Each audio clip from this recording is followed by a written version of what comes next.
مشاهدينا على شاشة قناة تانية، صباح الخير وأهلا بحضراتكم حلقة جديدة وبرنامج البداية. النهاردة عندنا موضوعين هنتكلم فيهم. الموضوع الأول هيكون تقرير عن واحد من الشباب اللي قرر إنه يلف العالم بالعجلة.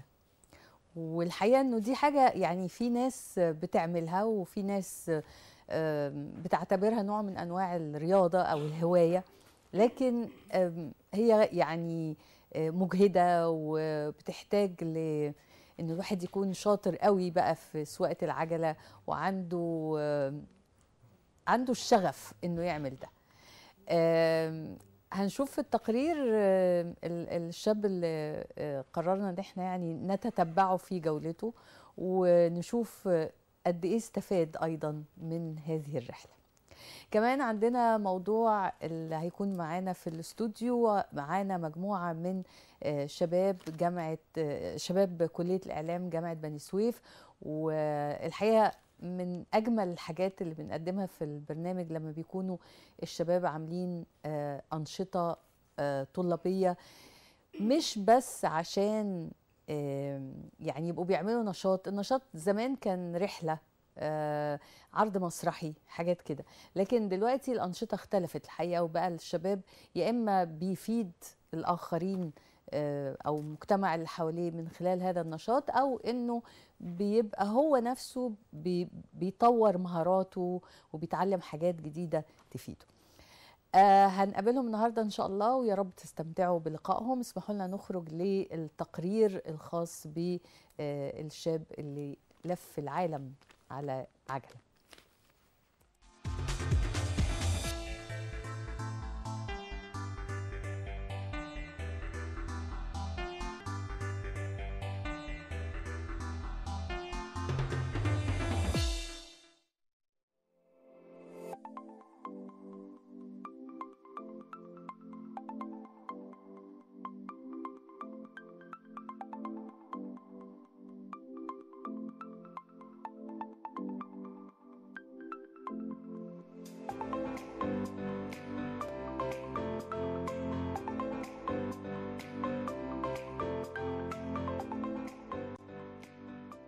انا طول عمري احب السفر واحب استكشف واشوف الدنيا، وطول عمري برضه احب الرياضه. فالاثنين جمعوا مع بعض. انا اللي كنت بسوق العجله في كل حته في القاهره، بقضي بيها كل مشاويري كوسيله مواصلات وكرياضه، والدنيا زحمه زي ما انت شايفه. فبالنسبه لي ده انجز كتير في الوقت وفي في المواصلات عن المواصلات كلها وعن العربيه.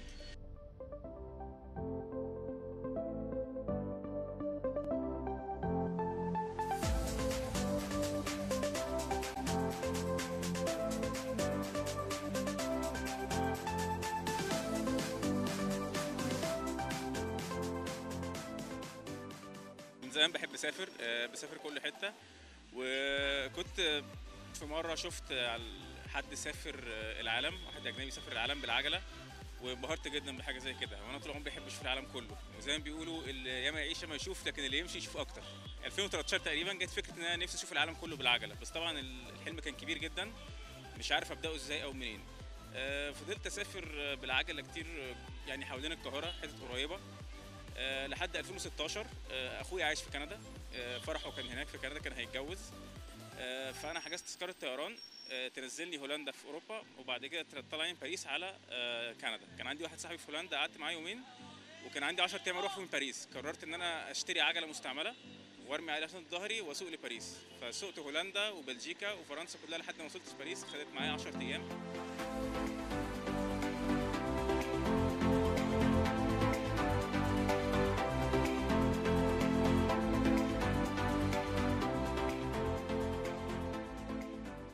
كنت بمشي كده من غير ميه ومن غير اكل، مش مخطط هقف فين ولا هبات فين.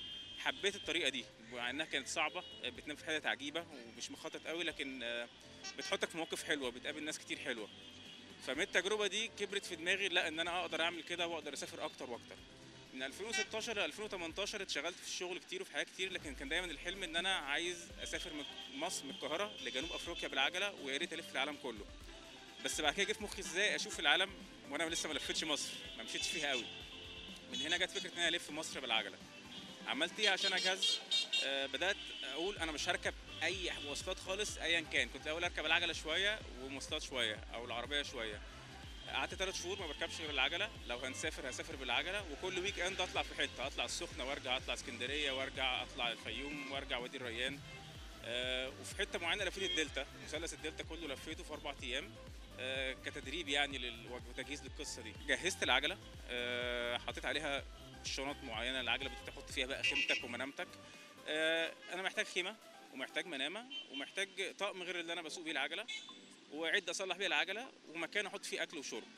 الرحله قررت اعملها بطريقه مختلفه شويه. انا مش هقعد في فنادق، مش هبات في حته، مش هخطط لحاجه. انا عندي خط سير عام عايز امشيه، وهشوف هيحصل ايه. هنام في الخيمه، هحاول انام جنب جامع، جنب اي حاجه، اشوف الناس هتعمل معايا ايه، اشوف ايه المواقف اللي همر بيها. وقلت ان انا هحط لنفسي 100 كيلو في اليوم اسوقهم. الرحله كانت ان انا اطلع من القاهره مع فرع دمياط لحد دمياط، من دمياط لبورسعيد، وانزل مع مدن قناه السويس لحد النفق. من النفق انزل اخش جنوب سيناء، اطلع جبل كاترين، دهب، شرم الشيخ، وارجع تاني من شرم الشيخ اعدي على الطور وبورديس وابو زنيبه لحد النفق تاني. من النفق امشي مع البحر الاحمر لحد حلايب عند حدود السودان. ومن حلايب ارجع تاني لحته اسمها برنيس واخد الطريق لاسوان، ومن اسوان لتوشكا وابو سمبل، ومن توشكا وابو سمبل اخد طريق اسمه درب ال40، ده بيمشيك في الصحراء الغربيه لحد ما توصل باريس والواحات الخارجه. ومن الخارجه اروح للداخله، كل بقى الوادي الجديد وابو منقار والفرافره والواحات البحريه وسيوه ومطروح. ومن مطروح ارجع تاني لاسكندريه وانزل مع النيل مع فرع رشيد للقاهره. اللفه دي 6500 كيلو بالظبط. قلت لنفسي هعمل 100 كيلو في اليوم متوسط عشان اخلصها في 65 يوم.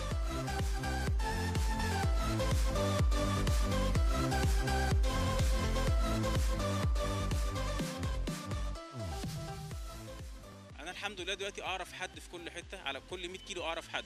نمت وبت على كل كافتريات البحر الاحمر، نمت جنب جوامع، نمت في نقط اسعاف، نمت عند كمين شرطه، حرس الحدود اكلوني وشربوني في كذا حته. انا مش عامل حسابي على الكلام ده كله، انا معايا بادجت قليل جدا اكل بيه، ما عنديش اي بادجت المبيت.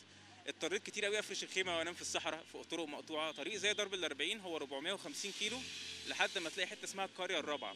450 كيلو دول ما فيهمش ولا مدينه ولا بني ادم ولا اي شخص، هم فاضيين خالص ولا في ارسال. فالاربع ايام دول كلهم بتهم في الصحراء لوحدي. كنت شايل معايا اكل وشرب 4 ايام ومشيت بالعجله وانطلقت. عيلتي طبعا في الاول كانوا يعني بيعتبروني ايه الافكار المجنونه دي. ماشي يا عمر، ما انت يعني بتعمل رياضه في القاهره، كفايه كده، احنا خايفين عليك، خد بالك من نفسك، حاجات زي كده. في الاخر يعني لما مع السنين ومع الزن الكتير وبيسمعوا عني كده بداوا يقتنعوا، بس برضو كانوا خايفين عليا.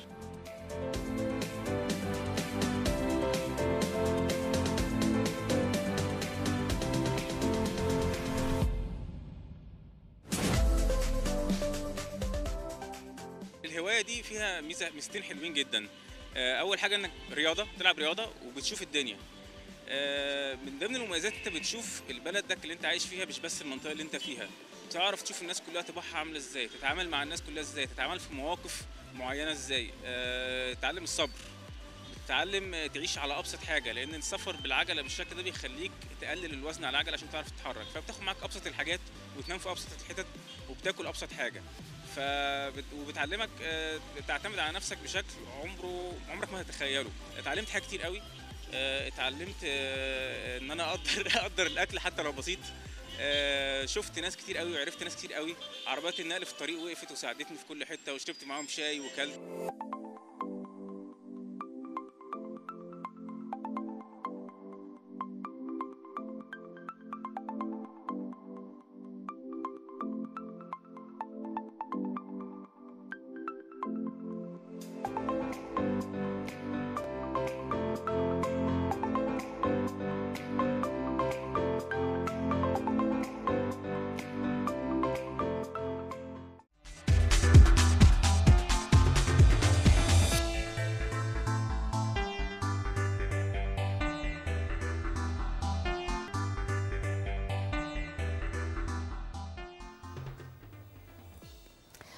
على المستوى الشخصي الحقيقة ببقى سعيدة جدا لما بقابل طلبة كلية إعلام أيا كانت الجامعة طبعا.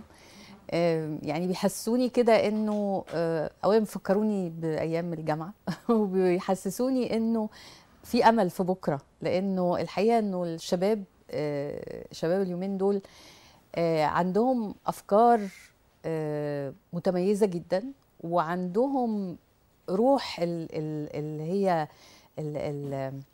روح المثابره، يعني عندهم صبر وعندهم عزيمه وعندهم اصرار انهم يعملوا حاجه مختلفه. فانا بفرح، انا شخصيا يعني بفرح جدا لما بقابل شباب عموما، لكن كمان بصفه خاصه لما بيكونوا طلبه كليه اعلام زي الشباب اللي معانا النهارده. وضيوفي الاستاذه نجلاء الجعفري، مدرس مساعد بقسم صحافه كليه اعلام جامعه بني سويف، اهلا بيكي معانا. وحسناء محمد جابر، طالبه في كليه اعلام سنه رابعه اذاعه وتلفزيون. ايوه. ومعانا كمان نادي محمد، طالب كليه اعلام سنه رابعه واذاعه وتلفزيون، اهلا بيك. ومعانا احمد حمدي، ايضا طالب في سنه رابعه وقسم اذاعه وتلفزيون. منورنا يا شباب، اهلا وسهلا. بس قبل ما ابتدي اتكلم على الموضوع الاساسي اللي احنا هنتكلم عنه النهارده الخاص بنموذج المحاكاه اللي انتوا عملتوه، عايزه اعرف بس جامعه كليه اعلام في جامعه بني سويف، عايزه اتكلم عنها، عايزه افهم بالظبط هل هي مشابهه لكليه اعلام جامعه القاهره؟ هل فيها حاجات مختلفه؟ اتفضلي. تمام. هي الكليه اتعملت في 2013، كان بقرار جمهوري رقم 1035. الكليه لما اتعملت كان حلمنا بصراحه ان هي تبقى شبه كليه اعلام القاهره، او ماسكه نفس الاتجاه بتاعها في ان هي تنمي وعي الشباب وان هي تجتذب طلاب الصعيد، لان هم فعلا بيغتربوا وبيتعبوا في المسافه وكده. الكليه لما اتعملت بثلاث اقسام: الاول قسم الصحافه، اذاعه وتلفزيون، علاقات عامه واعلان. بعد كده عملنا ليها الشعبه الانجليزيه، قسم تخصص لغه انجليزيه. كليه طبعا كل قسم فيه بيبقى ليه انشطه مختلفه عن القسم الثاني، بيبقى فيه مشاريع تخرج، فيها استوديوهات على اعلى مستوى سواء كان تلفزيون او راديو، فيها برضو بنجهز لانشاء مطبعه. طبعا طلاب قسم صحافه برضو بيعملوا نشرات وبيعملوا مجلات في مشروع التخرج، وبرضو قسم اذاعه بيعملوا اللي هي الفيديوهات او الافلام القصيره او البرامج الاذاعيه. وعلاقات عامه بيعملوا برضو انشطه ترويجيه كتير جدا، وبيعملوا حملات اعلانيه. بيشاركوا طبعا في الحاجات دي في مهرجانات اللي هي كليات الاعلام على مستوى مصر، واحيانا برضو بيسافروا تونس وبلاد تانية، والحمد لله بيحصلوا بعض الجوائز في المجالات بتاعتهم المختلفه، اذاعه، صحافه، علاقات عامه. في اقبال على الكليه، يعني في الصعيد في اقبال على فكره دراسه الاعلام؟ بصراحه انا ذات نفسي كنجلاء جعفري، انا خريجه اعلام القاهره، فانا كنت متخيله ان لما تفتح اعلام في بني سويف هتبقى فكر المجتمع ذات نفسه هيبقى اعداد قليله. بصيت لقيت بسم الله ما شاء الله، كانت اول دفعه كانت كبيره جدا، لقيت شباب من كل انحاء الجمهوريه، اللي هم الشباب اللي كانوا مش بيعرفوا يدخلوا اعلام القاهره، مثلا من اسكندريه، من المنصوره، من اي بلد في مصر، يعني كانوا بيدخلوا اعلام بني سويف. لقينا بسم الله ما شاء الله العدد كبير. بعد كده بقينا كان التنسيق بتاع الجامعات مختصره على الصعيد. تمام. بعد كده اتفتحت برضو لكل المحافظات. بصيت لقيت الاعداد بقت جميله جدا، وفي شباب بقى بيحولوا من جامعه مثلا جنوب الوادي او من جامعات بعيده تكون الاغتراب بتاعهم مؤثر عليهم، بيحولوا عندنا. فشايفه ان الكليه بقت عنصر جذب يعني وجميل للشباب. والكليه برضو بتوفر لهم تدريبات كويسه، بيحسوا ان الطلبه ان ما فيش فرق يعني بينها وبين اعلام القاهره. طيب خلينا نتكلم بقى على النشاط اللي احنا جايين نتكلم عنه النهارده، اللي هو الخاص بنموذج محاكاة المجلس الأعلى لتنظيم الإعلام. ليه انتوا عملتوا النموذج ده؟ يعني خليه انت صاحب الفكرة يا محمد، مؤسس ورئيس النموذج. طيب كلمني انت عنها يا نادي، وقول لي ايه ليه جات لك، يعني ازاي جات لك الفكرة وليه اخترت النموذج ده؟ هو اي اعلامي لازم يبقى عنده مجموعه مهارات، يعني مثلا لو انا عايز اتخصص تصوير لازم امتلك المهارات الاساسيه للتصوير، والمهارات لازم انميها. فده كل طالب بيشتغل على انه ينمي مهاراته في الحته دي. انما مجال الاعلام او المجال القانوني او المجال الاخلاقيات المهنه وميثاق الشرف الاعلامي ما فيش حد او قليل جدا اللي بيهتم بيه. فاحنا حبينا نركز على الجانب اللي هو المهارات الشخصيه، والمهارات برضو اللي لازم يمتلكها الاعلامي ويبقى يؤدي شغله بطريقه كويسه، بسبب التجاوزات اللي بتحصل في الاعلام، وان الاعلام مش بيبقى عارف دوره كويس ومش عارف اللي عليه واللي ليه برضه كاعلامي. فاحنا الفكره جات لنا من كده، ان احنا عايزين يبقى انا كاعلامي عندي المهارات الاساسيه، وعندي برضه عارف الاعلام بيبقى دوره ازاي، القوانين المنظمه ليه، اخلاقياته، علشان ما تعداش حقوقي وواجباتي اخدها برضه في المجال العلمي. انتوا كنتوا بتاخدوا مثلا نماذج من الاخطاء اللي ممكن تكون حصلت في الاعلام، وتبتدوا تدرسوها وتفهموا؟ يعني عملتوا النموذج ازاي؟ هو اتفضل. هو بيبقى فيه عامة هو نموذج المحاكاة، احنا بنحاكي المجلس نفسه، فكنا بنشوف اخر القرارات اللي اخذها المجلس، وكنا يعني كنا بنحكيها بالظبط عندنا. نشوف المجلس اخر قرار عنده ايه، والشغل العملي بتاعنا هيكون في القرار ده. تمام. فكنا بندرب الطلبة بقى على اللي هو سوق العمل، ازاي المجلس بيمشي، ازاي بياخد القرار مثلا في وقف البرنامج ده على اي اساس، الاعلامي ده غلط في ايه فعشان كده وقفه، مش اي غلطة مثلا هيقف عليها. فاحنا كشباب اعلام او كطلبه اعلام عامه ما كانش عندنا درايه كامله باللي بيحصل. يعني ما كنتش اعرف يعني البرنامج وقف مثلا، وقف ليه، طب ليه المجلس وقفه، يعني ايه السبب، ما كناش نعرفه، ما كانش عندنا درايه كامله خالص بالحاجات دي. بس فجات لنا بقى الفكره من كده، عايزين ان احنا نعرف بقى المجلس بيعمل ايه. تعرفوا قوانين اللي على اساسها بيتم اجراءات معينه؟ ايوه بالتالي احنا فعلا درسنا القوانين وشرحتها للطلبه معايا في السيشنز، ما كانش برضه عارفين اي حاجه عنها. بس فده الغرض من النموذج، ان احنا نعرف الطلبه اللي معانا قوانين المجلس والاختصاصات بتاعته، المعايير اللي بيمشي عليها. انت واخده منصب يعني كنتي في النموذج ده؟ انا الامين العام. الامين العام. امين العام للنموذج. كويس. ونادي؟ انا رئيس النموذج. رئيس النموذج. ومحمد نائب رئيس النموذج. كنتوا عاملين لجان، عاملين يعني منظمين الشغل ازاي؟ هو النموذج عندنا بيتكون من رئيس ونائب، وفي المجلس تحته اللي هي المحاكاه الرئيسيه مختصه بيها حسناء. في 4 لجان تحت اللي هم مختصين بتغطيه شغل النموذج، انا يعني مسؤول معاهم، بشتغل معاهم اكتر وكده.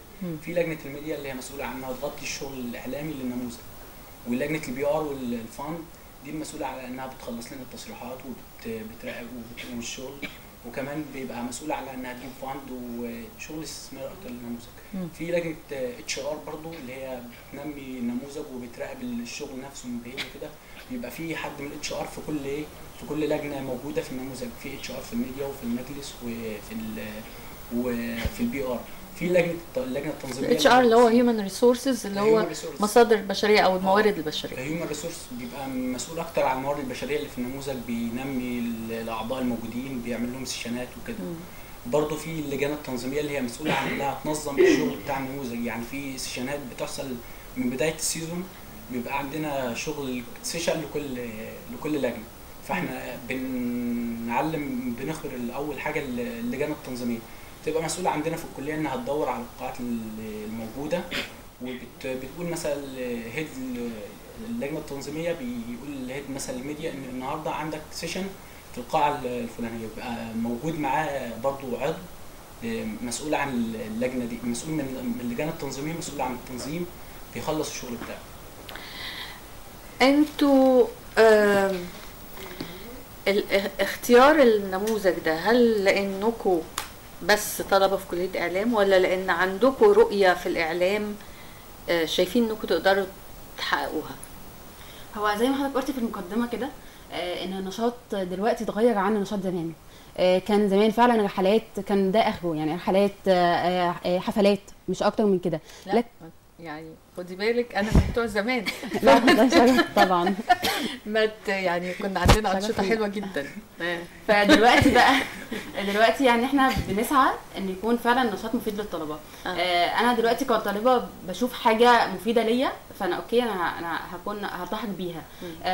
جو بقى ترفيه مش بنرتحق بها قوي، يعني ملناش فيها. تمام. عشان دلوقتي سوق العمل الاعلامي بقى اصعب عن زمان. كان اللي هو مسبيره فيه شغل موجود، لكن دلوقتي عشان تدخلي سوق العمل الاعلامي صعب جدا. تمام. عشان الخدمات بقت كتير بالظبط، بقت كتيره جدا، يعني وعدد تنوع كبير جدا بالظبط. بس فعشان كده هي الفكره جت لنادي، قال ان هو انا عايز اعمل نموذج محاكاه المجلس او تنظيم الاعلام، وانسب حاجه لكليه الاعلام. بس احنا مش طلبه بس في اعلام اللي في النموذج، لا، نادي فتح الباب لجميع الكليات، جميع الكليات الجامعه كلها بييجوا عندنا. معانا طلبه من حقوق، معانا طلبه من تجاره، من تجاره انجلش، تجاره عربي، معانا من كل الكليات، يعني مش مقتصر على طلبه اعلام بس.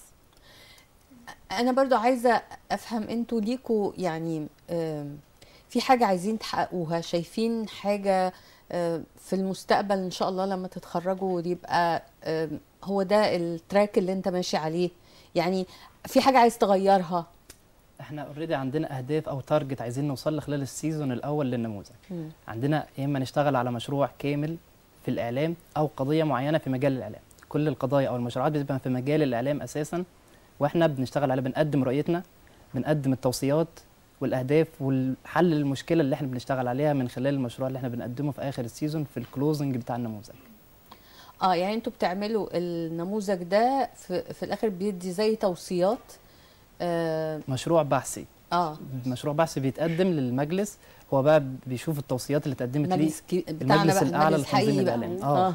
تقدم له التوصيات وهو بيشوف اذا كانت التوصيات كويسه ومفيده ممكن ياخد بيها او ما ياخدش. احنا المهم نقدم ونعمل الدور اللي احنا عايزينه. انتوا كان في اي تواصل بينكم وبين المجلس؟ احنا اوريدي قابلنا الاستاذ مكرم محمد احمد من فتره، والاستاذ احمد سليم والاستاذ وكيل المجلس الاستاذ عبد الفتاح الجبالي والاستاذ محمد العمري. واحنا يوم الخميس كنا هنا بالفعل في زياره ثانيه لاعضاء النموذج ان هم يشرحوا لهم بالتفصيل دور المجلس والقوانين المنظمه لعمل المجلس واختصاصات المجلس وازاي المجلس نفسه بينظم العمل الاعلامي في مصر. فاحنا في تواصل مباشر ما بيننا وبين المجلس. في زيارات شهريه كمان لاعضاء المتميزين في النموذج ككل. بنطلع عضو متميز من كل لجنه وكمان في المجلس وبييجوا هنا زياره وبيتم شرح زي ما اكدنا لي شرح ليهم دور المجلس ومن الاعضاء. طيب استاذه نجلاء، الفكره بتاعت انه يبقى في نموذج محاكاه يعني دي متكرره، الحقيقه اتكررت في كليات كتير، حاجات مختلفه، مره جامعه الدول العربيه، مره مجلس الشعب، مره يعني الشباب بيعملوا المساله دي. تفتكري ايه الهدف انه يبقى فيه حاجه زي كده؟ يعني هل نموذج يعني ايه اللي ممكن يحققه نموذج المحاكاه للطلبه؟ مش يعني هل ممكن يخرج منهم قيادات؟ هل ممكن يبقى بيسهل او بينور قدامهم كده المشاكل اللي موجوده؟ يعني ايه اللي بيستفيدوه الطلبه من نماذج المحاكاه دي؟ انا بالنسبه ايام ما انا كنت بدرس يعني كان في زمايلي كتير في النموذج يعني بصراحه، فكنت داخله برضه نموذج. فبعد ما اتخرجت بصيت لقيت ان حد شغال في رئاسه مجلس الوزراء، ابص الاقي حد شغال في وزاره من الوزارات. حسيت فعلا البني ادم ده اللي هو بيعمل نموذج بيكون على درايه او خلفيه واسعه بالنموذج اللي هو بيعمله، بيبقى عنده لينك او تواصل مع الناس اللي شغالين في المكان ده، فمنه بيكتسب معرفه. المعرفه بس مش فكره ان هو بيعرف معلومات قوانين او كده بتنظم العمل ذات نفسه، لا هو ممكن يبقى عارف المكان جوه ده بيشتغل ازاي وايه اللجان مثلا او الامانات اللي موجوده في المكان ده وشغالين ازاي وازاي بيتعاملوا مع المشاكل ومع القضايا وكده. وده فعلا اللي حصل معاهم. يعني فكره ان هم لما قعدوا مع استاذ مكرم محمد احمد الكاتب الصحفي الكبير طبعا، استاذ احمد سليم وبقيه الاساتذه الكبار، هم مش قالوا لهم القوانين وبس، لا هم خدوهم لففوهم كلهم على المجلس الاعلى وعرفوهم ايه هي الامانات اللي موجوده وايه اللجان الموجوده، لجنه الرصد شغاله ازاي، لجنه المعلومات شغاله ازاي، الامانه شغاله ازاي. ففعلا هم اكتسبوا. انا حاسه ان بسم الله ما شاء الله يعني بعد عمر طويل ممكن اتوسم في نادي ان هو ممكن يمسك منصب في المجلس الاعلى لتنظيم الاعلام، وهكذا برضه احمد حمدي وهكذا حسناء. انا فعلا في بدايه النموذج كنت مفكره ان الفكره وليده بس لسه ما كانتش متطوره. بعد ما رحت معاهم زيارات المجلس لقيت ان هم فعلا افكارهم جميله جدا، عندهم طموح، بيحاولوا يوصلوا اللينك معاهم ان هم يدربوا الشباب اللي معاهم المتميزين، بيحاولوا يعملوا انفيتات عاليه جدا، وبداوا بالفعل يجيبوا تدريبات لناس في الاذاعه والتلفزيون وصحفيين وفي المونتاج وكده، وبيدربوا زمايلهم على الحوار ده. فانا شايفه ان هم بيهيئوا نفسهم ان هم فعلا يشتغلوا في اماكن عاليه يعني. من اعلى مراحل التدريب هي المحاكاه للهيئه اللي انت بتحكيها، لان انت بتقوم بالدور الاساسي اللي بيقوم بيه الشخص اللي هو ماسك في الهيئه الاساسيه. فده يعتبر تدريب من اعلى المراحل، لان انا بقوم بدور مثلا انا كرئيس النموذج بيبقى ليه اكتر، ببقى عارف دور رئيس المجلس الاعلى لتنظيم الاعلام وبقوم بدوره، وهكذا الامين العام والوكيل بيقوموا بنفس الدور اللي بيقوم بيه هناك. فدي حاجه بتفيد الطلبه. طيب خلونا نخرج فاصل قصير ونرجع نكمل كلامنا مره تانية مع طلبه كليه اعلام جامعه بني سويف.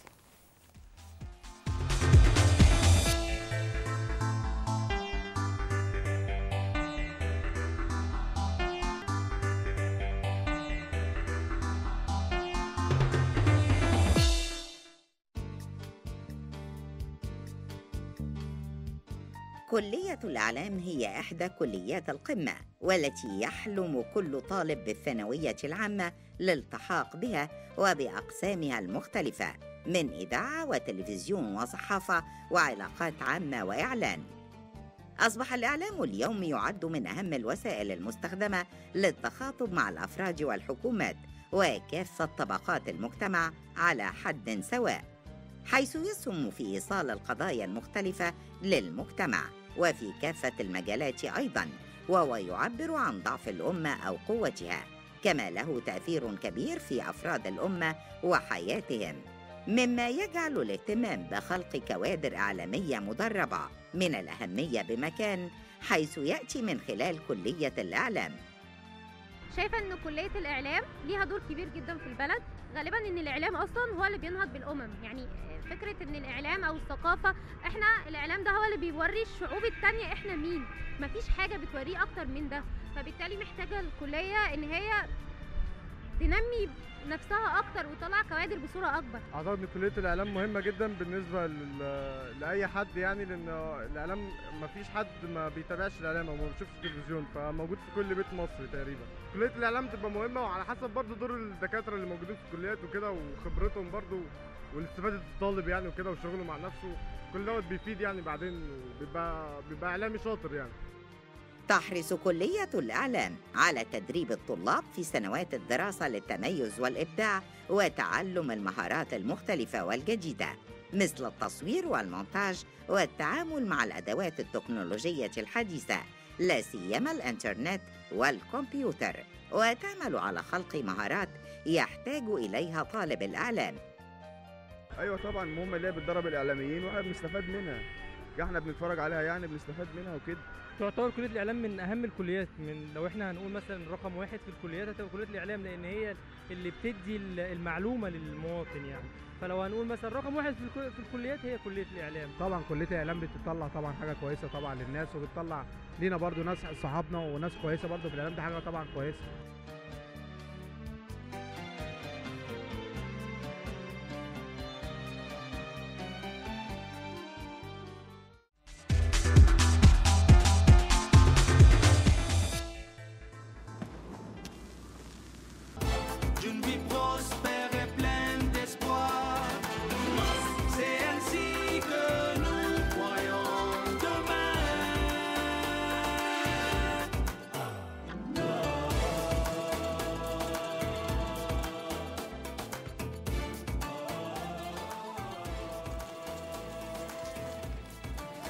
مرة تانية رجعنا مع حضراتكم وطلبة كلية إعلام جامعة بني سويف.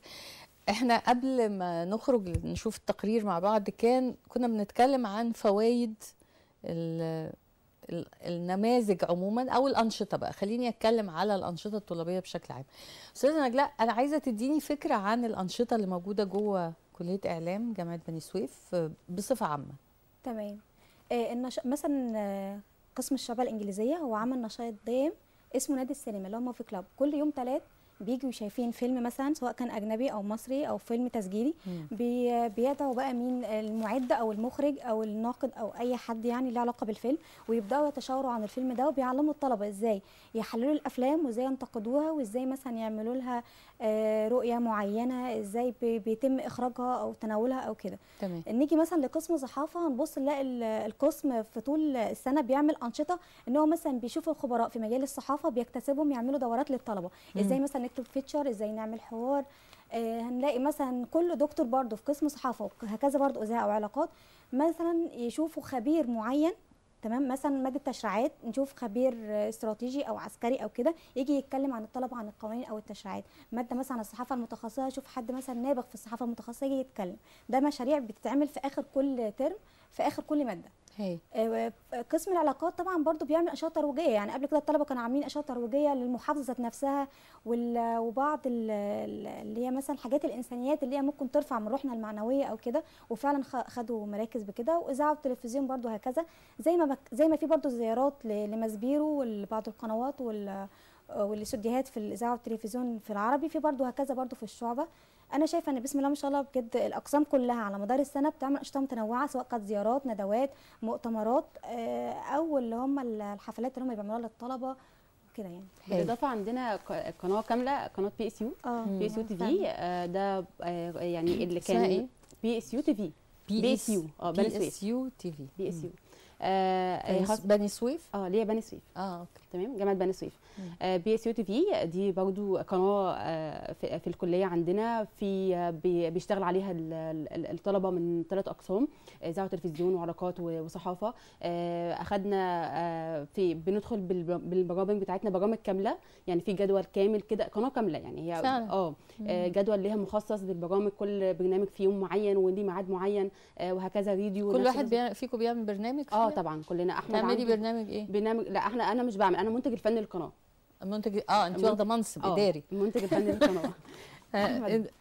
احمد انت خطوه برنامج ثقافي بنتكلم عن حاجات ثقافيه، كتب ومؤسسات ثقافيه، بنجيب كتاب مختلف في مجالات مختلفه كل مره. يعني كان في عملنا اول حلقه للبرنامج جديد كان عن كتاب ارت اوف وير، كتاب فن الحرب. الكتاب ده بيتكلم عن فن الاستراتيجيات العسكريه وكده، وان ازاي الكتاب ده يعني فاد ناس كتير في مجالات مختلفه. ونادي بتعمل برنامج ولا؟ انا لا، حاليا اعداد في برنامج خطوه ومساعد مخرج. انا بس كان عندي اشاده فعلا من البرامج دي.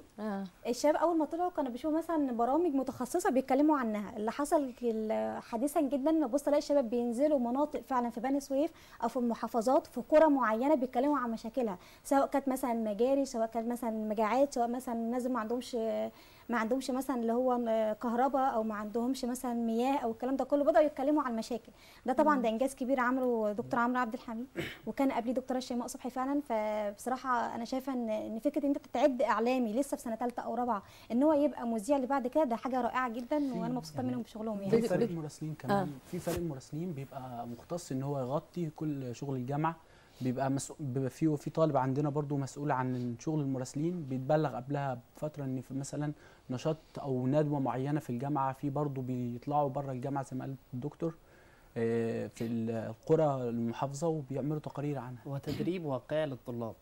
تدريب يعني ده عملي فعلا لكل الطلاب. يعني في طلاب من سنه اولى بتشارك وثانيه وثالثه ورابعه، وكل ده مشكورا عليه الدكتور عمرو عبد الحميد وقبليه الدكتور شيماء، وكله باشراف سياده العميد دكتور محمد زين. فكل الطلاب بتستفيد وبتاخد خبرات اكتر، لان المجال مش محتاج ان انا بس اقرا مثلا عن اللقاء وكده، لازم الحاجه امارسها فعليا، ان انا اقدم برنامج، ان الوقوف قدام الكاميرا وانك تتعود على الاضاءه، وتتعود انك لما تتكلم بتستخدم تون صوت معين، يعني لا هو عالي قوي ولا هو واطي قوي ولا هو مسرسع ولا هو يعني في تقنيات كتير جدا في العمل الاعلامي الحقيقه ما بتكتسبش غير بانك تبقى فعلا بتشتغل، يعني تبقى فعلا بتتدرب قدام الكاميرا. من الحاجات المحببه عندنا في الكليه انه اتجهنا في السنوات الاخيره، هي الكليه اديلها 4 سنين، في دفعتين اتخرجوا، في السنين الاخيره اللي هي قناه بي اس يو بدات تشتغل، اتجهنا اكتر للشغل العملي. بقى النظري اللي عندنا شويه، وبقينا الدكاتره كل همهم ان احنا نشتغل عملي. بيقولوا لنا النظري ممكن يعني الامتحان مش هممنا، اهم حاجه عندنا ان انتوا تشتغلوا عملي. فكل الدكاتره عندنا دلوقتي بقوا همهم. وحلو كمان ان انتوا مش بس فكره انكم تبقوا قدام الكاميرا، فكره كمان المناصب الاداريه، يعني عندنا هيكل كامل، يعني يعني فاهمين القناه بتصرف قد ايه، يعني طبعا مفيش مرتبات بس يعني عندكم فكره عن ازاي قد ايه مصاريف مثلا القناه، ازاي تدار. الطلبه نفسها اللي المناصب دي متوزعه على طلبه موجوده، وكان في يعني اختبارات للطلبه دي من دكتور عمرو نفسه للطلبه اللي اشتغلت مناصب اداريه، اللي واخدين مناصب اداريه. يعني دكتور عمرو عندنا معالي العميد دايما بيقول لنا طالب الاعلام او الاعلامي ثقافه وتدريب. الجانب النظري ده خليه بعد الثقافه والتدريب، لازم يبقى في مقدمه اي طالب اعلام انه يبقى مثقف وانه يتدرب الجانب العملي. فهو سياده العميد عنده رؤيه ان يخلي الطلبه كلها تشتغل عملي عندنا في الكليه، سواء قسم صحافه او اذاعه او علاقات عامه، فكله ماشي بالخطوات دي، بس هي خطوات بطيئه بس ماشيين فيها بطريقه كويسه جدا، والطلبه بتستفيد من الانشطه والمشروعات اللي بتتقدم. وفي دعم كبير من سياده العميد والدكاتره كلهم للنموذج المحاكاه بتاعنا، بيقدموا لنا اي دعم. يعني مثلا لما بنبقى في حاجه صعبه علينا او حاجه بتقف قدامنا بنروح للدكاتره، مش بيقفوا معانا خالص، كل حاجه بيقدموها لنا، الاماكن سواء كان اي حاجه بنطلبها يعني كل الدكاتره بتساعدنا في الكليه. انا في اشاره بس معلش بسيطه. اتفضل. ممكن يكون نادي كان من ضمن الطلبه دول، كان في ماده اسمها اعلام تلفزيوني. الماده دي كانت بتديها دكتوره رشا عادل ومعاها دكتوره منى دياب، دي دفعتي خريجه اعلام القاهره. بصراحه الاثنين اقسام رائعين. فجه رئيس الجامعه شاف شغل الشباب على القناه، طبعا القناه لها على اليوتيوب وفيسبوك وكده، فشاف مجهود الطلبه، شاف اتبسط جدا، فقال انا عايز اعلان عن جامعه بني سويف. الشباب عملوا اعلان، مش عارفه اذا كنت حافظ يا نادي الرقم، في خلال نص ساعه او ساعه الاف مؤلفه شافت الاعلان. 14 مليون. 14 مليون تقريبا. لا وصلنا اعلى من 90,000 فيو.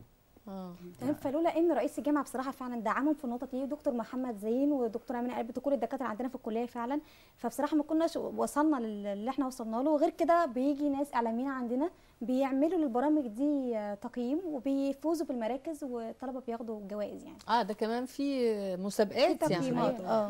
طب ده هايل. نهايه الكلوزنج بتاع القناه نفسه بيبقى فيه مسابقات لاحسن برنامج واحسن مراسل واحسن تقرير والافضل منصب والافضل في القناه وكده. فلذلك احنا اشتغلنا ان في حاجه بتشغلنا او حاجه بتدربنا بتاهلنا في الجانب العملي، فاحنا قلنا ليه ما ناهلش نفسنا برضو بما اننا بنتاهل من الجانب العملي، ما نتاهلش ليه في الجانب الاخلاقي والميثاق الشرف المهني ونبقى فاهمين طيب كويس. انا عايزه اعرف بقى يعني التوصيات اللي انتوا وصلتوا لها، يعني لو كل واحد فيكم كده يقول لي الحاجه اللي هو كان مركز فيها انها تتغير او انها تتصلح او انها تطلع على النور، يعني تطلع للنور. هو احنا حاليا التوصيات بتبقى في اخر النموذج، الكلوزنج بتاع النموذج. انتوا لسه ما خلصتوش؟ لا لسه، احنا اوريدي حاليا شغالين في استشانات. طيب خليني اقول السؤال بشكل تاني، ايه الحاجات اللي انتوا عايزين تبرزوها من خلال النموذج ده؟ يعني مثلا انتوا بتشوفوا انه الاعلام ممكن يكون، يعني أنا بشوف النقطة دي مثلا إنه بيركز على السلبيات أكتر ما بيركز على الإيجابيات، في حين إنه الإعلام لازم يكون متوازن مثلا، يعني دي وجهة نظر شخصية. لكن عايزة أقول بيبقى الواحد شايف حاجة وعايز إنه تتغير أو عايز إنه يركز عليها عشان فأنا عايزة من كل واحد فيكم فكرة هو شايفها. فهنبتدي مع أنا هبدأ بس الأول. احنا عندنا رؤية عامة هنشتغل عليها خلال السيزون للنموذج. كويس. لان احنا تقريبا كده بنشتغل تقريبا تبع سياسه الدوله او قريبه من سياسه الدوله عشان نقدم حاجه او منتج للدوله. انا عايزه فكرتك انت يا نادي، يعني عايزه انت تقولي انا عندي حاجه معينه نفسي ان اوصل لها. بالظبط. هو عندنا الدوله المصريه في اتجاه بناء الانسان المصري. تمام. فاحنا عايزين نشتغل في النموذج الاعلام وبناء الانسان المصري. نشتغل على ازاي نبني انسان مصري من خلال الاعلام اللي احنا بيبقى لنا فيه دور بعد كده. وازاي نبني مجتمع سليم او مجتمع برضه ازاي يقدر ينتقد ويحلل الوسائل الاعلاميه، ازاي يقدر ينتقي الماده الاعلاميه اللي هو يشوفها. فده عايزين نوصل له، بس احنا واللي ينشرها برضه للناس. السوشيال ميديا كمان. فده احنا اللي عايزين نوصل له. ممكن ما نوصلش للتارجت عالي خلال السيزون الاول، بس بتمنى ان اللي يجي بعدينا خلال النموذج ان هو يوصل للتارجت العالي اللي احنا عايزين نوصل له ان شاء الله. قولي لي حسن. كطالب انا اللي عايزه ابرزه انه طالب اعلام انا شفته في الفتره الاخيره مظلوم جدا. لما بتكلم مع حد ويعرف ان انا دخلت اعلام، اول حاجه بيقولها لي ليه دخلت اعلام؟ مفيش شغل. ليه دخلت اعلام؟ انت من الصعيد. فلا انا حبيت لما نادي كلمني في حكايه المحاكاه والفكره بتاعتها وعايزين نعمل ايه، فحبيتها في كده بقى. انا عايزه افهم الناس ان اعلام تشتغل، وان انا ممكن من نموذج المحاكاه ده وانا ادرب نفسي على سوق العمل، فانا هطلع هكون فاهمه الشغل واكون فاهمه الدنيا، فان شاء الله هشتغل. فلا هي مش اعلام ملهاش لازمه زي ما انتوا بتقولوا، بس فكان كل همي من النموذج ده. فالطلبه اللي معايا لما باجي اشرح لهم وكده بفهمهم كل حاجه بقى خاصه بالمجال الاعلام، بقول لهم كل همنا ان احنا نطلع فاهمين الدنيا تمام عشان نلاقي ان شاء الله شغل بسهوله. تمام. هو احنا انا ونادي وبرضه حسناء مع بعض كده هدفنا كان لينا هدف من النموذج نفسه، ان احنا نوصل فكره المجلس لبرضه بعيدا عن طلبه الاعلام الجمهور العادي في الجامعه نفسها. لما طالب في حقوق او تجاره يبقى قاعد على قدام التلفزيون ويسمع قرار مثلا بان هو في اعلامي تخطى ميثاق الشرف او القوانين وبدات محاسبته، فهو نفسه الطالب او اللي قاعد في البيت مش عارف ايه طب ده اتخطى ليه واتعاقب ازاي. فاحنا دلوقتي بننزل في المجتمع الجامعي نفسه، الطلبه في حقوق وتجاره وكده بمساعده الطلبه من حقوق التجاره نفسها، وبنعرف الناس يعني ايه المجلس ويعني ايه قوانين المجلس نفسها. كان هدفنا ان احنا ننشر فكره المجلس وقوانينه داخل الجامعه، بره برضه سوق، بره سور كليه الاعلام نفسها. استاذه نجلاء، ايه الحاجات اللي شايفه انه طالب اعلام مهم جدا انه يكون بيكتسبها، مهارات اللي مهم ان هو يكتسبها، يعني يكتسبها عموما، مش لازم يكون من النموذج ده مثلا، لكن المهارات اللي محتاجها طالب كليه الاعلام عشان يبقى مؤهل بعد كده انه ينزل سوق العمل؟ انا شايفه انه زي ما هو المفروض ان هو يعني ياخد مهاره لها علاقه بالمهنه بتاعته، يعني مثلا لو كان اذاعه، مونتاج، تقديم، اعداد، هكذا، صحافه، كتابه، تحرير، ديسك، الكلام ده كله، علاقات عامه زي يكتب ويعني الحمله الدعائيه وكده. انا شايفه انه لازم يكون عنده مهارات انسانيه، يعني فكره ان هو اصلا يقعد مع كل انواع البشر، يتكلم معاهم، يتوصل ليهم بطريقه انسانيه، يقدر يخرج اللي جواه. انا شايفه ان ده مهاره المفروض انها تكون عند كل طالب اعلام، لان هو لو وصل للمرحله دي ان هو يقدر يخرج الكلام من الشخص مهما كان هو من اعلى منصب للمجتمع مثلا لاقل حد مثلا موجود في المجتمع، شايفه ان ده انجاز كبير في حد ذاته، يعني غير بقى المهارات الثانيه اللي هو مثلا يكون عنده دقه في الوقت، ان هو يكون مواعيده دي اللي بتتكلمي عنها، دي مهاره يعني بياخدوا فيها مثلا 30 سنة عرفوا يوصلوا لها، فيعني بتتكلمي عن حاجة صعبة جدا، لكن هي مهمة جدا، هي تقريبا أهم حاجة في شغل الإعلام. ممكن ألخصها في كلمة البساطة، يعني أنا أكون بسيط قوي مع المصدر البسيط، وهو يكون مثقف قوي عالي قوي مع المصدر العالي يعني. صحيح صحيح. احنا اما بنتكلم على أنشطة الطلابية زي ما قلنا في المقدمة حسناء، إنه الفكر اختلف، وبقى دلوقتي التركيز اكتر على ازاي الشباب من خلال الانشطه دي يكتسبوا مهارات ويكتسبوا قدرات تساعدهم او تاهلهم في سوق العمل. انت شخصيا بقى، انا عايزه كل واحد يتكلم عن نفسه. انت شخصيا ايه الحاجه اللي انت استفدتيها او اكتسبتيها ما كانتش موجوده دلوقتي موجوده من خلال اشتراكك في الانشطه الطلابيه دي؟ اهم حاجه العلاقات. بيبقى برضو كل هدفي وانا داخله اي اكتيفيتي ان انا اكون علاقات. ودايما برضو بقول للطلبه لما يكون مثلا شخص من سنه اولى بيجي يسالني، دلوقتي انا في سنه رابعه تمام، فلما حد يجي من سنه اولى بيقول لي ادخل اعمل ايه، بقول له بص انت يعني سيبك من كل الفايده اللي هتاخدها، انت هتكون علاقات تمام، هتعرف نادي ممكن بعد كده هيفيدك في حاجه، هتعرف احمد بعد كده هيفيدك في حاجه تمام. بالاضافه طبعا اللي هو دكتور نجلاء اكدت عليها، ان هو يقدر يتكلم، ان انا اتكلم قدام اشخاص كتيره. لما كنت مهارات التواصل بالظبط، كان نادي في اول النموذج بيقول لي انا اهم حاجه عند الطلبه اللي هو الخجوله شويه، لا احنا نوقفهم ونجبرهم ان هم يكلموا قدام العدد الكبير الموجود ده، بس بنكسر حاجز تمام. بس فعندنا احنا يعني معظمنا كده اللي هو الكسوف شويه ده، فلا انا خلاص بدات ان انا اتكلم بقى قدام عدد كبير جدا من الاشخاص بدون كسوف، كونت علاقات، ده اكبر فايده بالنسبه لي بالنسبه لاي اكتيفيتي يعني. نادي، انا الهدف الشخصي من النموذج ان انا اقدم فايده واسيب اثر في كليه اعلام جامعه بني سويف للطلبه اللي بعدي، عشان بعد كده لما امشي يقولوا في حد عمل حاجه كويسه احنا بنستفيد منها كطلاب. انما النموذج ممكن يفيدني في حاجات شخصيه اكتر، العمل الجماعي، العمل مع فريق كامل متكامل، الروح القياديه بينميها عندي اكتر، ان اشتغل ادير فريق، ان اشتغل مع فريق، الحاجات دي بتتنمى عندي اكتر. مهارات التواصل برضو باخد ثقه اكبر من ان انا اتواصل مع عدد كبير من الطلاب، عدد اكبر، برضو المعارف، ان انا بتعرف على شخصيات كبيره، ومقابلات برضو زي ما جينا المجلس وقابلنا الاستاذ احمد سليم والاستاذ مكرم والاعضاء المجلس اللي على تنظيم الاعلام. وفكره برضو الروح القياديه وتحمل المسؤوليه في نفس الوقت، لما انت تبقى مسؤول عن تيم معاك كامل، يبقى انت الشخص المسؤول قدام الناس دي كلها، مش يعني تبقى تعبان جدا ويعني عليك ضغط كبير، بس لا، في ايفنت دلوقتي انت تبقى الشخص الاول والمسؤول قدام الناس كلها، ان الايفنت ده يظهر قدام الناس بصوره كبيره يعني، فانت بتحمل مسؤوليه. والحمد لله الحته اللي هو الواحد اكتسبها من النموذج، ان هو اتعرف على ناس برضو اكتر، وبقت عندي قدره على اني اتعامل مع ناس كتيره وعلاقات كونتها، يعني مجال علاقات كبير. وبرضو تحمل المسؤوليه رقم واحد بالنسبه لي، يعني الواحد بقى عنده قدره انه يتحمل المسؤوليه بطريقه فظيعه. ما بقتش قلقان انك هتتحمل مسؤوليه، ما بقتش يعني قلقان، بقيت لانك عارف ان عندك القدره، يعني من النموذج بقى عندي القدره يعني اني اتحمل مسؤوليه فريق معايا، ان اعرف اديره صح، اعرف اوصل بيه لتارجت محدده من البدايه يعني. الانشطه دي بتخلي الطلبه يعني عندهم ثقه اكتر في نفسهم، مش كده؟ فعلا فعلا. بتلمسوا ده بقى انتوا كاساتذه، يعني بتلمسوا ده في الطلبه اول ما يدخلوا الجامعه، وبعدين على مدار بقى دراستهم بتحسوا ده؟ يعني مثلا اقول امثله تضحك جدا. ممكن ابقى داخله مثلا سيكشن او كده، اقول لطالبه مثلا عندها اسمها في الغياب مثلا، فما تردش عليا او تقول بصوت واطي جدا مكسوفه من الولاد، تمام. احيانا كان في بنات تطلب تقول لي يا دكتور مثلا قسمينا مجموعتين، مجموعه بنات ومجموعه ولاد، تمام. كان في نوع كسوف او خجل شويه، لان اصلا المجتمع السويفي او المجتمع السعيدي لحد ما في تحفظ شويه يعني من ناحيه الاختلاط وكده. بعد كده ابص الاقي البنوته دي كمان شويه، ابص الاقيها ادخلي مثلا في تيم ورك، اعملي برزنتيشن مثلا تعرضيه في البتاع، تقولي لا.